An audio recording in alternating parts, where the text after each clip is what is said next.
Hi guys, welcome to Office Blokes React. I'm Office Bloke Dave. I'm Office Bloke Mike. Office Bloke Daz. Together we are the Office Blokes, aren't we? Indeed we are. Yes, that's right. It is true. Do you give much thought to countries with strangest population densities? I do. Strangest ones. Yeah. Like 3.5 people, for example. Well, that would be very, very It'd be strange. quite strange, wouldn't it? It would be really, yeah. Yeah. I don't think about it at all. No. Sometimes you get massive countries with hardly anyone in them, and then you get tiny little countries that are packed to the rafters. Yeah. Yeah. What's New Zealand? Like 250,000? It's a country in the South Pacific. Yeah, it's near Australia, I think. Yeah. 250,000 population, though, So it something is. like It's got to that. be more than that. I think that's all it is. I don't know. Really? I don't know what it is. I thought it'd be more. I thought it'd be like 3 or 4 million at least. No, Australia's not even that much. No, it's not. Population of... No, Australia must have like 20 odd million, I think. I can't remember what Australia is. I know it's low I think it for the is. size of the country. Yeah. Oh, yeah, it's a huge country. It's absolutely massive. 1.2 million. What's Australia? New Zealand. New Zealand. It's probably going to tell us on this That's, video. I think, Country in the South Pacific. Yeah. Australia's a huge country though. Huge Yeah, yeah. landmass. Yeah, it is. Massive. Yeah. But people, 25 million 25. in Australia. Yeah, I thought so. But people only live on the outsides, don't they? Yeah, they do. Really. Yeah. Yeah, it's middle. I think it's a bit warm in it. Well, there you go. So we do Yeah. give some thought to countries with strange population Well, density. we had no idea what it was. Let's do it. Why do certain places have high population densities and other places very low? Well, there are many different factors which can cause a region to have a high or low population density. Money is probably the main one. Well, the opportunity to make money, that is. Put it this way, if you were an experienced investment banker, would you rather live in central London or in the middle of the Scottish Highlands? These economic opportunities attract lots of people. This lots of people then requires infrastructure and transport.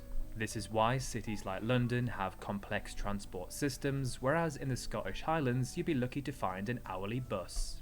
On the flip side, areas with low population densities tend to be places that aren't really great to live. Places with extreme climates, conflict and difficult geography. Let's take Egypt as our first example.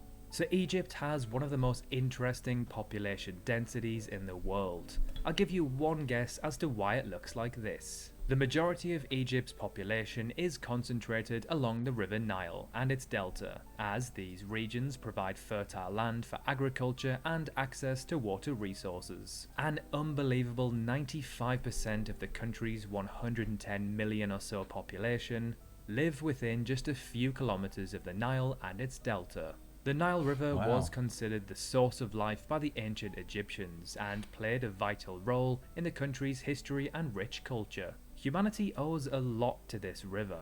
The most densely populated areas are primarily urban centres, including cities like Cairo, Alexandria and Giza. However, much of Egypt's landmass, such as the Western Desert, remains sparsely populated.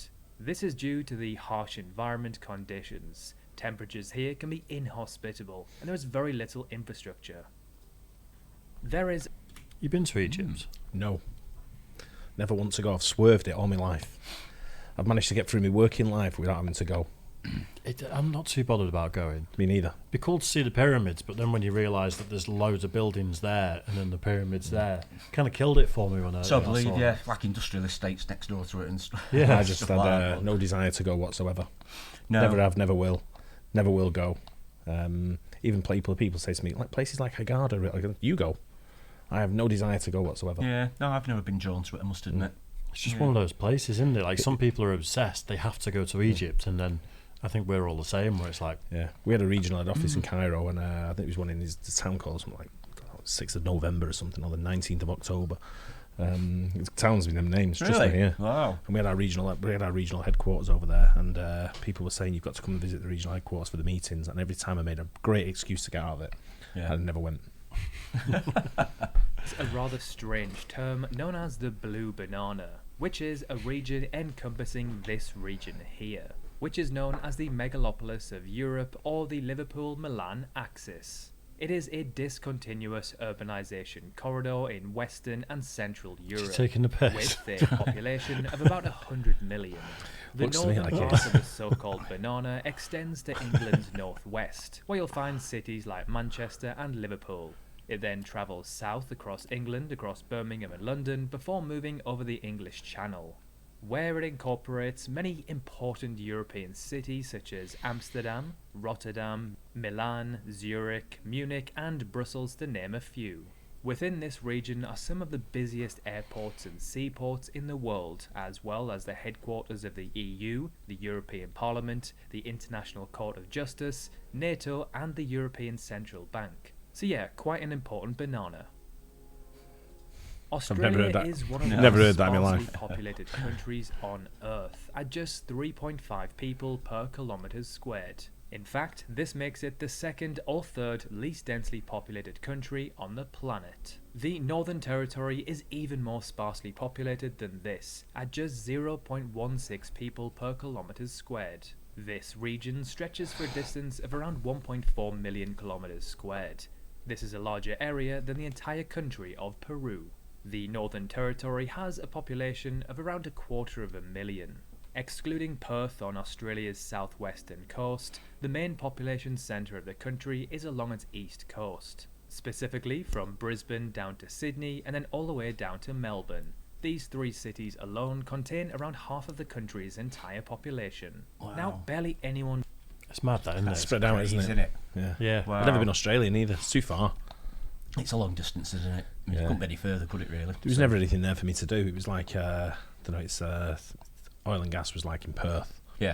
That was where the main bits were. So it was never really, and no real point to go down there. Yeah. I would like to go to Australia, but you've got to go for. You've got to be there for a month, Yeah. haven't you, to make Yeah. it Everyone worthwhile. says that, yeah, I mean, the travelling there and back on its own is a few days, I'm guessing, isn't it? So I think it's is it 24 hours? But you Yeah, it's start- like a you stop 2 day. off. It's like a 2 day trip in it with Yeah. the time differences and all Yeah. that. lives in the centre of Australia, which is easily over 1,000 kilometres from the coast. The region is essentially barren desert. There is one slight anomaly, however, as Alice Springs is a town with over 25,000 people, sitting slap bang in the middle of the country. This accounts for around 0.1% of the country's entire population.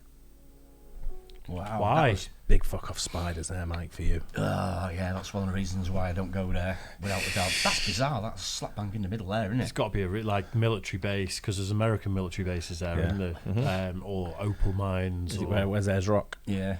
Is that in Alice Springs? I don't know. Ooh, not sure. So it might be Should like know somewhere, that, it might be but- like a tourist attraction, like an Ayers Rock type place. Yeah, maybe. It's a right long in the way middle, away. though. It's so far away from everything, isn't Yeah. it? Next up is a country that couldn't be any more different to Australia in terms of population density spread: India. India is perhaps one of the only countries whose population is actually spread out across the entire country. On this map, the majority of India is blue, showing that most of the country is densely populated. There are very few regions that you could describe as sparsely populated, especially when compared to the likes of Northern Territory or Western Australia. You then have extremely densely populated regions spread out across the country, such as Mumbai, Bangalore, Kolkata and Delhi, to name a few. India is of course now the world's most populated country, approaching 1.5 billion at the time of making this video. India is a large country, but certainly not the largest. It is around a third of the size of the US, Canada or China, of which it shares a similar population to the latter. This means that a lot of people have to cram into a country that is relatively small when compared to the world's largest countries. It's proper India's busy there. population Yeah. is spread out due to historical. Again, I'm not too fussed about going to India. I've at been, any point. yeah, I've been a couple of times. It looks like a parts a beautiful country, but it's so densely populated. I'm like, it's just Always not look for really me. busy, the cities, don't they? Yeah, Like To zoom Delhi's and Mumbai's and stuff like that. It's just busy. Yeah. I saw an it Instagram stinks. reel the other day that said the safe level of poo particles per like litre of water or something. Yeah. And then they said in the Ganges, and they gave the number, and it's like astronomical. No wonder people get so sick when they swim in it, because Like, sewage goes in there, people bathe in there, clothes get cleaned in there.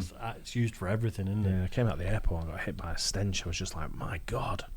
and I was like, the only thing I could think it smelled like was death. I was just like, I was like proper like taken back. I was just like, my face must have been like this for the entirety of the taxi ride home back to the hotel. Settlements, diverse geography, cultural factors, urbanization, resource availability, and government policies, leading to a varied distribution across the country. Our next country has a name quite similar to that of India, yet its population density spread is very different. It is Indonesia. So Indonesia is spread out over 17,000 islands across the Indian Ocean between Southeast Asia and Oceania. Over half of its entire population lives on just one single island. This is also the single most populated island on Earth, Java. This results in their population density map looking like this. Most of the country's territory is white or light blue, whereas Java is very dark blue, with the urban sprawl of Jakarta being It's a red. crazy place. Jakarta, by metro and urban area, is the world's second most populated city. Indonesia also owns around 3/4 of the island of Borneo. I think it's the largest Muslim population in the world as well. In Indonesia. Is it? Oh, right, okay. Yeah. Is that like per capita, per head?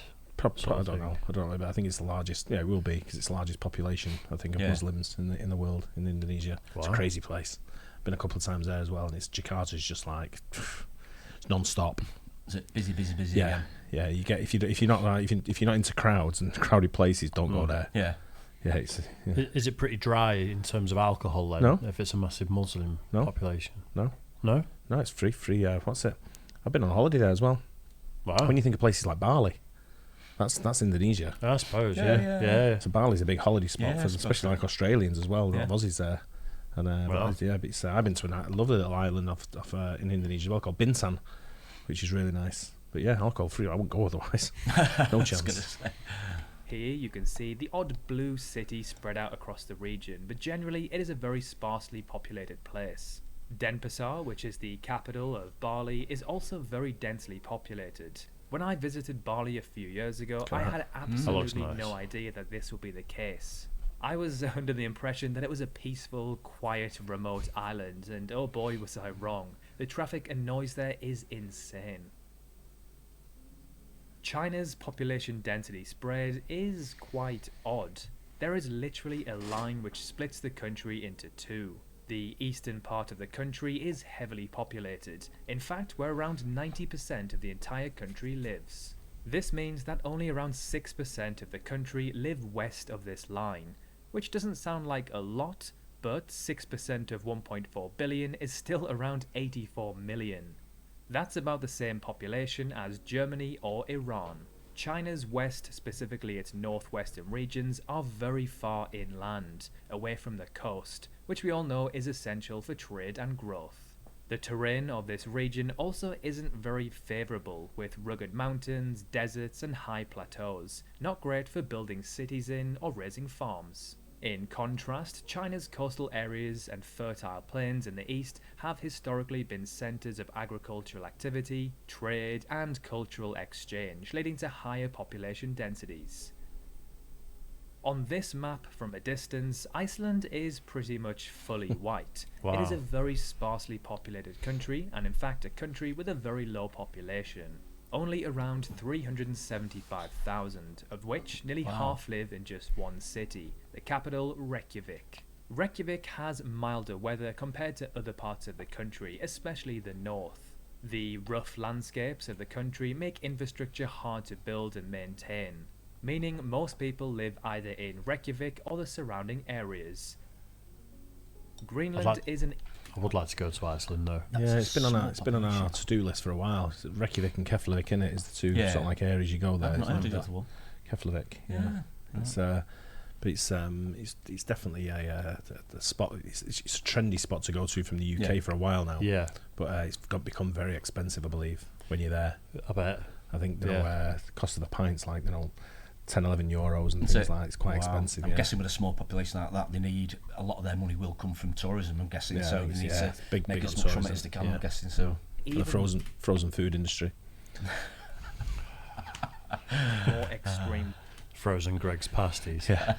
version of Iceland. as it is around 21 times larger but has a population around 5 times smaller, making it the most sparsely populated territory on Earth. Around a third of the territory's total population lives in the capital, Nuuk, which is found on its southwestern coast. On this map, it is all but a tiny blue dot amongst a colossal white island. It gets even crazier, however, as the region known as the Northeast Greenland National Park covers a distance of nearly 1 million kilometers squared, yet no one permanently lives there. It's huge, I isn't it? actually found Massive, a settlement called Kangaluk, which has a population of just 13. It is found on an island called Disco Island on the west coast of the territory. Now this has to be one of... For my geography courses when I was a kid, that's what I did, Baffin Island there. Really? I think it comes under Canada. Can't remember now, but that's Baffin Bay, but just across the way it was Baffin Island. Oh, right, okay. And that's what I did the me papers on. Yeah, how did you? Yeah, geography, yeah. Baffin Island. Thought no one else would choose it. I'm wondering. I'm not surprised. You know, when I told you about that time I landed at a military airbase in Goose Bay, I wonder if that was over Greenland, and then you would have it's probably would have flown over so, Greenland, yeah. Because you go up and over, don't you? That's right. Yeah. Greenland's a territory of Denmark.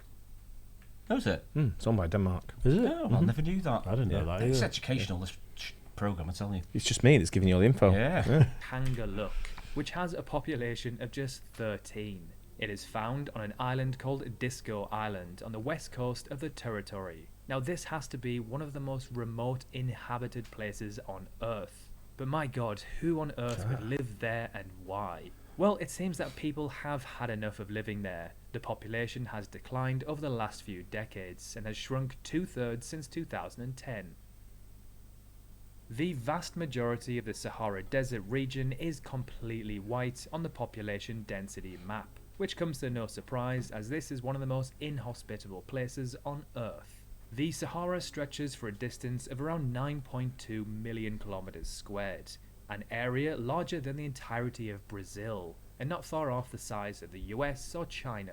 An estimated 2.5 million people live in this region, giving a population density of just 0.4 people per kilometers squared. In some regions, this is even lower. Just southwest of the Sahara Desert, you will find a region that is the complete opposite in terms of population. This region, known as Western Africa, has a population of around 450 million, about the same population as the US and Japan combined. However, over the coming decades, this will change significantly, as this region's population is set to explode. By the year 2100, this region could see a population of over 1 billion, of which nearly half will live in Nigeria alone. That's crazy. Nigeria's got a massive population. We did the distribution of the analog switch over to the TV to digital switch over, and we had to distribute like like a pizza box, and it had like the little satellite dish in it and the remote, and all that kind of stuff. And I think just in Lagos alone was something like 57 million. I had no idea the population was that big. Nigeria's huge, mate. I don't know what the population is in Nigeria. I'd guess it was probably in the 300 millions, but I might be wrong on that. Wow. But I'm pretty sure we did 57 million in just Lagos alone. Just in there alone. That's crazy. Yeah. That's huge. South America as a whole is a very sparsely populated continent. The continent covers a distance of around 18 million kilometers squared and is home to around 440 million people. Almost exactly the same as West Africa that we just spoke about. No. This gives the continent a population density of around 25 people per kilometers squared. Of course, this is just the average for the entire region. It differs significantly across the different areas. There are some very densely populated regions, however, especially on the central eastern coast, where you'll find some of the largest cities in the world. São Paulo. Like Rio, Sao Paulo, and Buenos Aires further down. But then when it comes to other regions like the Atacama Desert, the Amazon rainforest and Patagonia, very few people live across these vast stretches of land. Some 30 million people are estimated to live in the Amazon. The Amazon covers a distance of nearly 7 million kilometers squared. This gives the forest a population density of just 0.2 people per kilometers squared. Wow. Straight into organ trafficking on the next video. I wonder if the population of West Africa, when they're talking about it, used to be very disease-ridden, didn't it? With like there was a lot of HIV there and stuff like that. And malaria as well. There was a lot of diseases yeah, like spread right throughout that region. It's becoming more and more sort of like developed, let's say, for certain parts, especially like Nigeria, especially when you go into like Abuja and Lagos, places like it's a bit more modernised, let's say. It's becoming more modern, and I think that's probably moving into the fact that they can probably accommodate more kids now, when there probably was no infrastructure for kids in them days. Yeah. Back in the 70s, 60s, I'm guessing 70s. the mortality rate is a lot better as well, is it, with medicines now? And correct. Things that's like what I'm talking about. Yeah. People tend to have a lot more kids when the future's less secure, and then the more affluent they get, they have less kids. That tends to be the case. Every other country follows that pattern. Yeah. So it may go the other way in Western Africa, where No, it didn't. It just said it's going to go up. he said it's going to go up, but you might find over the next couple of decades it doesn't go up like they expect. They're expecting to be 1 billion people just in West Africa alone. Some madly populated huge, countries there, though, aren't they? Yeah, but when you think life's getting good and you've got everything you need, they don't want to be squeezing out 10 kids, 15 kids. Nigeria, some of these West African countries are very wealthy countries. Yeah. It just doesn't cascade down to the people on the street most of the time. It's just sort of like Nigeria's got massive oil wells and oil reserves. Yeah. And there's a lot of them have got a load of gems, haven't they? Stuff like that, diamond mines and things like that. But copper, and there's a lot of stuff like that. But like I say, a lot of it doesn't seem to spread down to the general population, does it? A lot of the time. But no, it's like we used to do a load of like cashew nuts in the shipping side. We used to do the containers, well, not containers, we used to do them by bulk, but cashew nuts. And Guinea-Bissau used to be one of the biggest producers of cashews, but it was raw cashews because they couldn't peel them. Oh, right. So they used to ship them to India to be peeled. Wow. And the Indians used to peel them, and then it shipped out as an Indian product. Right. It's mind-boggling. Yeah. Bizarre. Absolutely bizarre. Mad, isn't it? Yeah. Yeah. There you go. Get your lessons on cashew nuts from me, Absolutely, yeah. Learned a lot today. From Africa. Anyway, hope you guys enjoyed that. Don't forget, like and subscribe. We'll catch you on the next one. Cheers, guys. Cheers.